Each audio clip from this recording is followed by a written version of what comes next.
nous avons tenu aujourd'hui à mettre en avant et en exergue un jugement qui est peut-être passé inaperçu parce qu'il a eu lieu au cours du mois d'août, un jugement du tribunal correctionnel qui a été rendu le 25 août dernier et qui a condamné très lourdement une agence immobilière de Montauban et un propriétaire privé au titre de l'habitat indigne et de l'insalubrité. Ces derniers ont été condamnés à 20 000 € d'amende chacun, plus 5 ans d'interdiction d'exercer, l'un sa profession d'agent immobilier, l'autre de propriétaire pour la location. Ces condamnations, semble-t-il, n'ont pas entraîné d'appel, donc ça prouve que ces personnes ont vraiment conscience de leur responsabilité dans cette affaire, qui est tout à fait exemplaire à bien des égards. De quoi s'agit-il? Il s'agit tout simplement de constatation un soir dans un immeuble du cœur de ville, rue de la Résistance, appelé par des tapages nocturnes. La police municipale découvre dans un étage, sur un T2, une quinzaine de personnes à même le sol, dans des conditions d'insalubrité totale, d'indignité. À l'étage du dessus, même chose.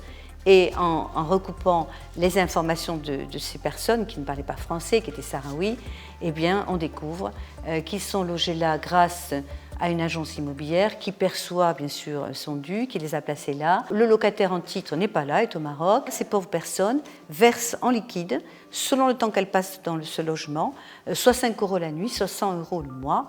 Alors vous imaginez, plus ils sont nombreux, plus ils rapportent. On a poursuivi les investigations, il s'avère que cet agent immobilier est coutumier du fait et que c'est en fait toute une filière organisée qui permet, encore une fois, d'exploiter la misère humaine. Donc on parle beaucoup des passeurs qui exploitent ces pauvres gens qui viennent du Maghreb ou d'Afrique et qui font payer des sommes fabuleuses pour faire traverser au péril de leur vie la Méditerranée. Et bien quand ils arrivent en France, ils sont pris en charge par d'autres passeurs qui les amènent à Montauban ou ailleurs pour les entasser dans des logements insalubres en leur faisant miroiter qu'ils pourront travailler. Et c'est vrai qu'à Montauban, nous avons des vergers, donc nous avons une grosse besoin de main-d'œuvre l'été pour l'exploitation agricole.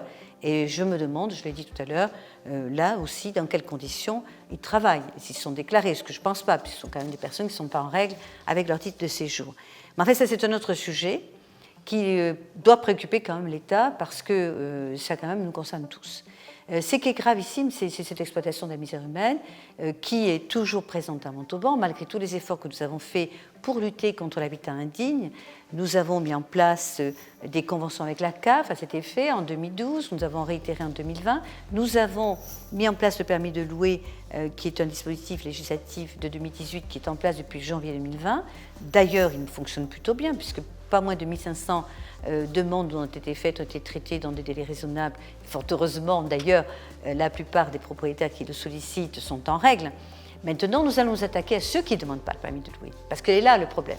Et de ce faire, grâce au nouveau dispositif que la loi a mis en place tout récemment, l'ordonnance qui est d'hier, qui donne plus de pouvoir aux maires, qui simplifie ces dispositifs, nous allons mettre en place un véritable service qui va, immeuble par immeuble, rue par rue, étage par étage, et bien essayer de traquer cette insalubrité, cette indignité.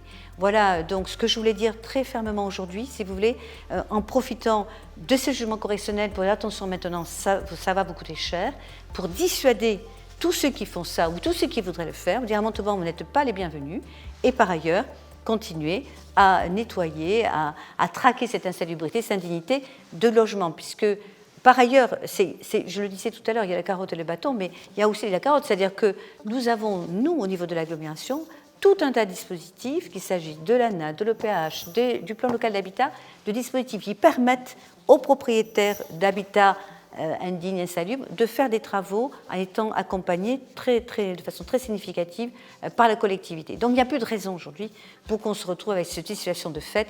Nous voulons vraiment enrayer. Et c'est le but de cette conférence de presse aujourd'hui, c'est maintenant de dire c'est terminé. Attention, ici, vous n'êtes plus les bienvenus, et voire même pire, nous allons vous pourchasser.